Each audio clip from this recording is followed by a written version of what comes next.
Estamos en la audiencia del día de hoy y nos acompaña José Miguel Soto Jiménez, miembro de la dirección política del partido Fuerza del Pueblo. Buenas tardes, es un honor tenerlo por aquí. No, el honor es mío de estar aquí con ustedes, que no es la primera vez que estoy. Y déjame decirte que tú tienes 20 años en este programa. Así ¿verdad? es, así es. Yo no tengo 20 viniendo aquí, pero es bastante antiguo, ¿verdad? Y me place hacerlo. ¿Tú sabes por qué? Porque aquí siempre yo digo, y lo digo en otros programas, y así los discrimino, aquí se articulan ideas, ¿verdad?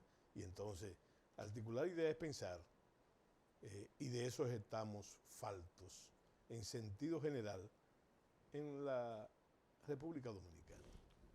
Yo quiero expresarle, mi querido Soto Jiménez, mi respeto y mi admiración. Usted es uno de los historiadores contemporáneos de más realce, relevancia, y sobre todo que leerlo es algo que nos trae esos sentimientos positivos de lo que debe ser la historia. Y le felicito sobre todo por lo que hace con mucha regularidad junto al general retirado Marichal en Dominicaneando. Sí. De verdad que usted es una especie de plato fuerte por las redes, YouTube, donde toman algunos temas y los mismos son temas de unos 50 minutos y más. Y ustedes lo van detallando, lo van desmenuzando, pero de una manera digerible para que cualquier dominicano, dominicana o extranjero pueda entender ese paseo por la historia que usted y el general retirado Marichal realizan desde Dominicaneando. Así que mi felicitación, aprovechar lo que lo tengo aquí para felicitarlo por eso. Tú sabes que, hablan los generales de Dominicaneando, es un intento de recrear la historia militar contemporánea y le ponemos fecha de unos 70 años. ¿Verdad? Muchos acontecimientos que las nuevas generaciones no conocen, no pueden conocerlo en un tema muy focalizado y sobre todo desde un punto de vista puramente militar, tratando de esquivar lo que es la gran costumbre, el gran hobby, por usar un extranjerismo, de los dominicanos, que es la política. ¿Verdad? Eso no quiere decir que esos militares no tuvieron algún tipo de participación política, casi todos, pero producto de la época. Pero lo más importante es recabar sus méritos militares, ya sea por su experiencia, por su capacidad, ¿verdad? Y sobre todo, ¿por qué no decirlo?, por su temperamento también. Me gustaría que usted, usted hizo un recuento interesante sobre Petán Trujillo, sobre Ramfis Trujillo, sobre los Trujillos, pero Sí, lo hizo también Anselmo Paulino, del general Ciprián, sí, general Larguito. sí. Y me gustaría que usted hiciera uno más adelante sobre Negro Trujillo, Héctor Bienvenido, Sí. porque tiene unas características interesantes. Fue el menor de los hermanos de Trujillo, era el menor de todos, fue el más estudiado, fue el único bachiller y llegó a estudiar odontología Sí, en la Universidad de Sí. Santo Domingo en ese entonces, y fue el último en morir. Sí. Murió a los 90 y tantos de años en Miami, donde tenía su residencia. Sí. Sería No, interesante. no, Y además, nunca abusó, y después de Trujillo, pudiéramos decir que era el más político de los hermanos. Sí, y además puede ser radiografiado perfectamente sin un sesgo político. ¿Tú sabes por qué? Más de esa familiaridad. Porque él hizo vida militar. Fue el único generalísimo junto a Trujillo Sí, también. pero aparte de eso, hay que ver los inicios. Él ingresa a las Fuerzas Armadas como oficial, pero hizo vida militar, porque estuvo en unidades militares, Llegó a comandar. llegó a comandar, Sí. llegó a comandar, y además sus ascensos no fueron como los otros miembros de la familia Trujillo. Hay otro poco también, pero ya nosotros trabajamos ese, Aníbal Trujillo. El de Aníbal Trujillo. El de Aníbal Trujillo, que también hizo vida militar. Es más, no contemporánea con su hermano, con Rafael Leonidas, pero muy cerca, Y- a nivel de comandante de compañía y eso. En el caso de Héctor también, yo a veces me pregunto, ¿por qué esa predilección de su hermano? Y digo predilección porque te voy a decir algo interesante. Las Fuerzas Armadas cuando Trujillo era un coto cerrado de Rafael Leonidas Trujillo Molina, aún con su familia. Sin embargo, Héctor no simplemente fue generalísimo, Héctor fue comandante del ejército, fue jefe de Estado Mayor del ejército y después fue ministro de las Fuerzas Armadas.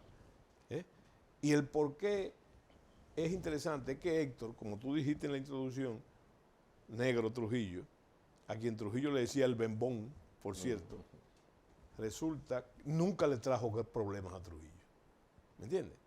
Como le trajeron otros. Los demás hermanos. Sí, pero él no. Entonces era un hombre que tenía, yo diría que, además hay otro detalle interesante. Esa bonimia de Héctor, de Negro Trujillo, lo hizo siempre el tránsito, el cambio, el puente entre el dictador y su familia. Sí, por ejemplo, doña Julia. Incluso al momento del ajusticiamiento de Trujillo, Negro, que era un solterón, vivía con su mamá ahí, en donde está Peque. No, y que su mamá estaba al cuidado de Negro. Y déjame decirte, hay que saber que Trujillo visitaba todos los días a su mamá. Todos los días. En la tarde, ¿verdad? Antes de la caminata hacia el malecón. Hacia el malecón. Y entonces, ese y otros problemas que sucedieron con la familia, lo solía, el intermediario. Era Negro Trujillo. Bueno, sí. Interesante. Yo creo que necesitaríamos su presencia una vez más para ampliar sobre esa parte interesante de la familia de Trujillo. Mire, ¿cómo está la fuerza del pueblo? Y yo lo digo sobre la base de las últimas encuestas que hemos visto. Sí. Hay una, vamos a decir, la penúltima encuesta, donde lo colocan empatados con el PLD, luchando por el segundo lugar. Y el PRM con un 31%. Luego hay una encuesta más adelante que ustedes le llevan una ventaja de 6 puntos al PLD. Y el PRM mantiene su 31% de manera aproximada. ¿Cómo está el partido, la Fuerza del Pueblo? ¿Cómo va la candidatura de Leonel Fernández hasta ahora, que se ve como el candidato natural? Y le hago la pregunta porque usted es un miembro de la dirección política de ese partido. Bueno, pero aparte de eso, de ser un miembro de la dirección política, y es una buena observación, porque hay que comprender que el partido, la Fuerza del Pueblo, es un partido de organismos. Y esos organismos no tienen la connotación que podría tener en otras organizaciones políticas. Es un partido de organismos. Y te voy a decir algo sobre esas mediciones que tú me dices, y te lo voy a responder rápidamente, claro. ¿Verdad? No coinciden con ni las mías ni mis apreciaciones, con una ventaja que yo tengo, que estoy adentro, que podría ser una desventaja, pero además, por formación, yo observo, como dice la canción del brujo aquella, yo miro lo que veo, ¿tú te acuerdas? Yo digo lo que veo, ¿te acuerdas? La de Cuco Baloy. De Cuco Baloy, claro. Bueno, yo digo lo que veo, entonces yo tengo que decir lo que veo. Yo lo que veo son grandes expectativas, crecientes en cuanto a la victoria de la Fuerza del Pueblo, ¿verdad? Grandes expectativas crecientes. Ahora bien, tú tocas otro aspecto, que son las encuestas, y yo podría decirte que voy a cultivar la llevadura contigo. ¿Tú sabes por qué? Porque esos números, en vez de desagradarme a mí, me llenan de una... De esperanza. No, de esperanza no. Creo muy convenientes. Los creo muy convenientes. Ya yo te dije que mis expectativas no son esas. Y las expectativas que yo veo, no son esas. En todos los sectores de la vida nacional. En todo. Las expectativas son otras. Lo que cambian son esas mediciones, ¿verdad? Que tú sabes ahora que hay una gran discusión, se está discutiendo sobre la pertinencia de la publicación de las mismas, ¿verdad? Y entonces yo te digo a ti, para explicártelo, que esas expectativas nos llevan a nosotros, a todos, a tener eso que tú dices. No solamente grandes expectativas, sino grandes esperanzas. Y el partido es del color verde, ese es el color de la esperanza. y para que no se la coma un burro, como dice el pueblo, esas expectativas, entonces a mí no me gusta del todo. Son mis expectativas y la expectativa de la mayoría de los dirigentes y la expectativa de la militancia del partido. Y esas son muy buenas, pero eso podría llevar a un elemento que podría ser pernicioso, que es el triunfalismo. El triunfalismo. Un triunfalismo no como sistema, pero cuando se dicen cosas como lo que tú acabas de decir por una encuesta que viste, entonces yo me sotorrío, ¿verdad? Porque todo el mundo podría decir, no, eso podría ser un arma contra... No, es al contrario, mi punto de vista personal. Cuando se dice que está en empate con el PRM, es un... Con el PLD. Con el PLD. La encuesta Galo lo empató con el PLD a la fuerza. Mira lo que pasa, Sí. En el caso del PRM, por ejemplo, Sí. que es el partido de gobierno, ¿verdad? Lo que yo veo es totalmente diferente. Lo que yo veo, y yo no soy un individuo de gabinete, ni que estoy metido en la dirección, cosas, pero con el antiguo partido, PLD, con el Partido de la Liberación Dominicana, sí. ¿verdad?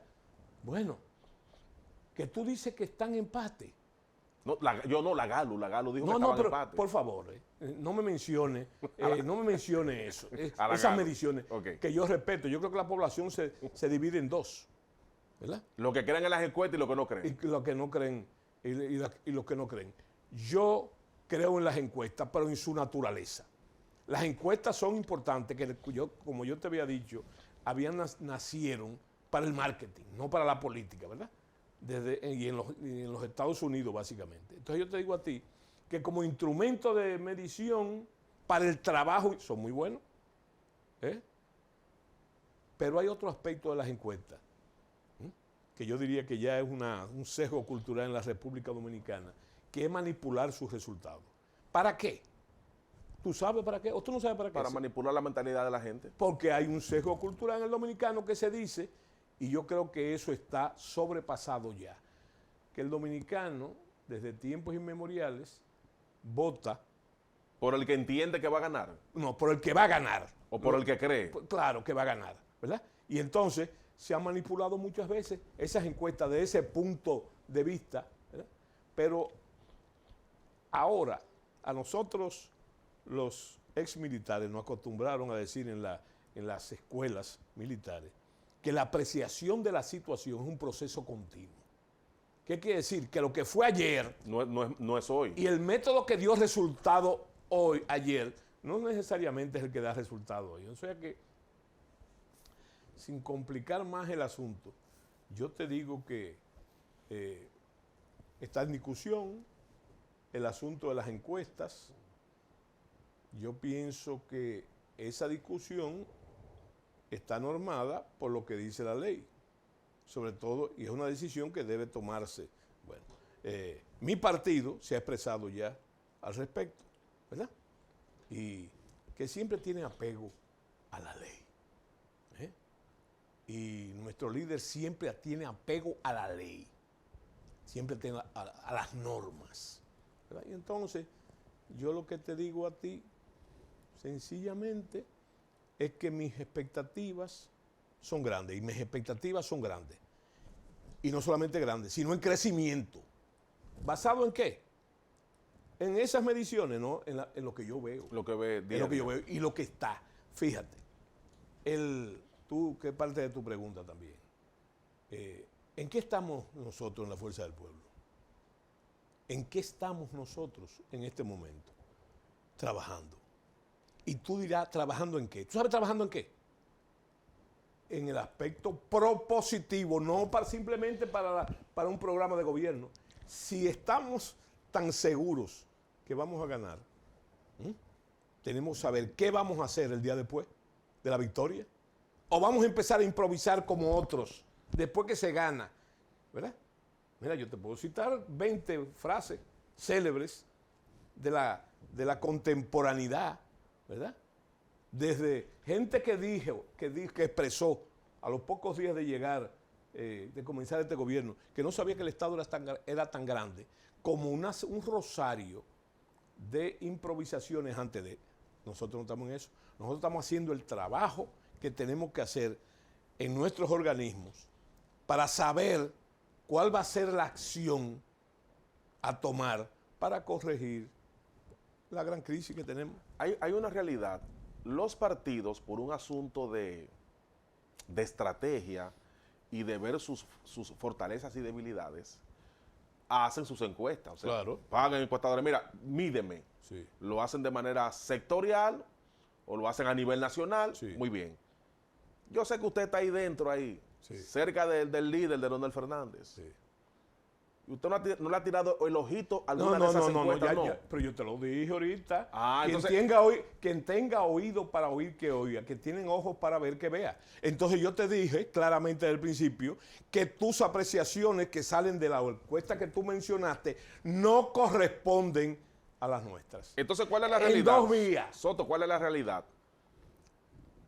Usted me habló de un empate con el partido oficialista. No, Yo de eso hablaste tú. me refería con el PLD. No, está bien. Pero Entonces, usted primero entonces habló lo de- corrijo, no, por favor. Mire. No hablemos de eso. Pero lo que yo quiero significar es Sí. que las encuestas de trabajo que usted ha visto, Sí, en calidad de pertenecer a la dirección política del partido, un hombre cercano a Leonel Fernández Sí. y del equipo ahí, indican de que no tan solo que la fuerza del pueblo pueda tener el segundo lugar, sino que está peleando por el primero. no, pero eso es indudable. Ok. Eso es indudable. Ahora, no me sacaste lo que tú me querías decir, porque los resultados de esas encuestas que yo he visto, ¿verdad? Por lo que tú dices. Sí, claro. Las encuestas de trabajo. No coinciden ni someramente con lo que tú dices. Pero yo tengo la mejor encuesta. A mí me enseñaron desde muy niño, basado en una frase famosa de Suetonio, el gran biógrafo de Julio César. No me estoy comparando con Julio César, pero él decía, César decía, que César siempre conseguía lo que quería, porque siempre quería lo que debe ser. Entonces yo te estoy diciendo que en mis términos personales, mis apreciaciones no coinciden con lo que se ha dicho, lo que se está diciendo. Pero también te digo, lo que parece una ironía, que no lo es. Que cuando no aciertan con la realidad de las mediciones, entonces yo no dejo extrañamente de ponerme contento. ¿Tú sabes por qué? Para que nuestra militancia, nuestra dirección, que está tirada a la calle en medio, trabajando lo que tiene que trabajar, entonces no caiga en el peligro del triunfalismo, ¿verdad? Porque hay que estar en Marte, en Júpiter o en otro planeta para no darse cuenta qué es lo que está pasando. En las expectativas, qué es lo que está pasando. Y además, que yo digo en sentido real, que el gran acierto de esas expectativas, ¿sabes cuál es? La crisis que estamos viviendo en todos los órdenes, que es una crisis de gestión pública, que se me entienda, es una crisis de gestión pública, que toca lo económico, toca con eso la canasta familiar, toca la seguridad ciudadana, toca el problema haitiano y todo lo demás. Entonces, ¿cómo tú convences a la gente? Óyeme una cosa, es imposible que los candidatos de los partidos adversarios no se basen, o del partido de gobierno, no se basen en esa gestión pública, como aval, ¿verdad? Eso es elemental. Ahora, ¿cómo tú convences a la gente que está comprando la comida cara, que se está yendo la luz, que no puede salir a la calle porque la asaltan? ¿Cómo tú la convences de que la cosa está bien y que los números están bien?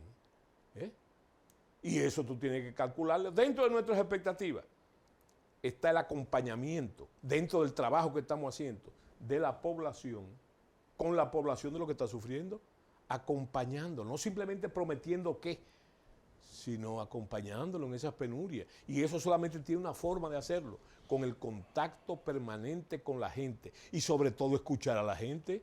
Yo precisamente, ya personal, cuando yo hice mis pininos en la política, ¿verdad? Con Quinta República. Con Quinta República, había aprendido en el sector anterior que ser político era hablar. Y me habitué a hablar. Pero comprendí que... Discursiar. Sí, no, hablar y hablar. Pero después descubrí que el problema no es hablar, el problema es escuchar. Y vi muchas veces al doctor Peña Gómez que duraba 6, 7, 8, 9 horas sentado con los compañeros oyendo las inquietudes y las necesidades de los compañeros. Fuera del gobierno, fuera del gobierno, simplemente, y eso fue una lección que hay que asimilar, que hay que aprender. Recuerda lo que yo siempre digo, lo digo como un papagayo, el buen juicio viene de la experiencia y la experiencia del mal juicio. A veces se aprende más de los errores que de los aciertos. Mire, la situación de la crisis de Haití, ¿cómo puede impactar a la República Dominicana? Sabemos que en Haití no hay garantías de nada, no hay seguridad de nada, ahí no hay gobierno, ahí no hay economía, ahí no hay nada prácticamente. No hay, míreme, ahí no, en Haití está, que si sacamos a la persona pudiéramos decir que es un solar vacío. Sí. El gobierno adicionó unos 1.500 efectivos militares solo sí. para el control de la frontera. Sí. Más 9.500 que están apostados en toda la línea fronteriza. Usted que fue ministro de Defensa de la República Dominicana, ¿cómo usted ve la situación de Haití desde el punto de vista de la seguridad para la República Dominicana? Eso es una pregunta inquietante porque ese es mi tema y ha sido mi tema desde tiempos, vamos a llamarle... De Concho Primo. desde tiempos inmemoriales. Pero yo te digo a ti, para responder tu pregunta directamente, ¿cómo está la situación en ti? Peor. Peor. Pero no lo digo yo que es peor, porque si lo dijera yo, podría también ser una opinión sesgada. Ustedes, los comunicadores, y lo que yo no tengo inteligencia privilegiada, yo me llevo de las informaciones de ustedes. Y entonces, ¿qué es lo que está pasando? Hay que ver que la violencia en Haití, el desestablecimiento, el falvicio del servicio público, eso es para Haití. Ahora bien, eso es para Haití. Yo creo que hay que tomar dos factores en cuenta. Primer factor, si tú estudias también los acontecimientos de la prensa, tú te vas a dar cuenta. Por ejemplo, te pregunto yo, preguntarte, ¿tú sabes lo que es el escudo de las Américas? El acuerdo de los presidentes bajo el liderazgo de los Estados Unidos, ¿verdad? Que se ha catalogado, yo no tampoco lo estoy diciendo yo, sino lo ha dicho hasta el presidente Trump y los demás presidentes, creo que son 7 o 9 presidentes, no tengo ahora el número exacto del escudo, que han dicho que ese es el mayor despliegue militar y de fuerza que se ha hecho en toda la historia de Latinoamérica. Ese despliegue militar que se inició con la crisis de Venezuela y que parece ahora seguir una especie de dominó. Y yo te digo a ti una cosa, es una falta de respeto a la inteligencia tuya y a la inteligencia mía y de todos, de que ese escudo, que tiene sus prioridades, y voy a hablar después de una de ellas, de que ese escudo no llegue a Haití, no toque Haití. Y si nos llevamos de las declaraciones del actual secretario general de la OEA, que creo que es de Surinam, ¿tú sabes lo que dijo él cuando entró? Que su prioridad, hace más o menos un año, que su prioridad era Haití. ¿Y qué ha pasado? ¿Qué ha pasado? Simplemente ha pasado una cosa. Nada. Que la política, por ejemplo, con respecto a Haití, ha sido una política errática y fallida en los últimos tiempos. Y eso incluye el gobierno dominicano también. ¿Por qué? Porque ya tú recuerdas, te voy a plantear, no es un juicio de valor de Soto. ¿Tú sabes lo que es? ¿Qué pasó con el canal? Y de todas las medidas que se tomaron draconianas con el canal, sin atender el flujo del sistema internacional y diplomático. ¿Tú sabes lo que pasó? Que ahora se empezó a fabricar el asunto de Kenia, de los kenianos manejados por la ONU, ¿verdad? El presidente Abinader se hizo grandes expectativas con los kenianos. Yo le conté 7 veces que fue al extranjero a hablar en favor de esa... bueno, los kenianos abandonaron. ¿Abandonaron? nos soportaron ese juego.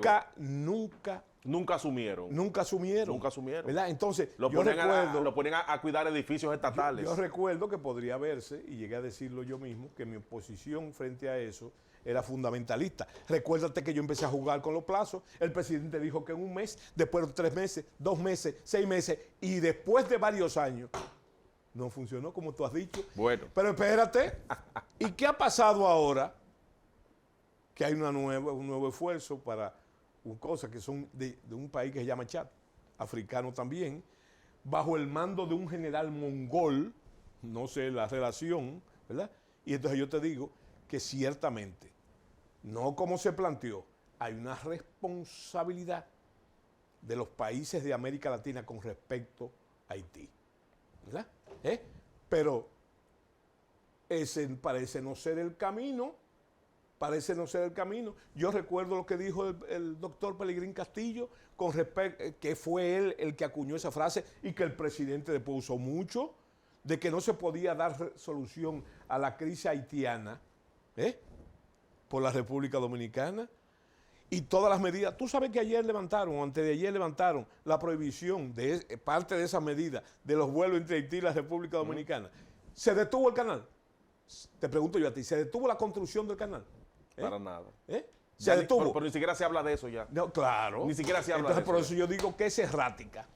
Gracias al general retirado José Miguel Soto Jiménez, ex ministro de Defensa, miembro de la dirección política del Partido Fuerza del Pueblo. El tiempo nos traicionó, pero en una nueva entrega aquí de este espacio necesitamos su presencia sobre todo para hablar de datos históricos. ¿Cuánto gustéis? Cerrar con lo que debí comenzar, siempre para la audiencia. Un gran saludo dominicanista, leonelista y pueblista para toda tu audiencia. Gracias por haber estado con nosotros. Y a ustedes gracias por su atención. Nos veremos en una próxima entrega de este su espacio, El Tribunal de la Tarde.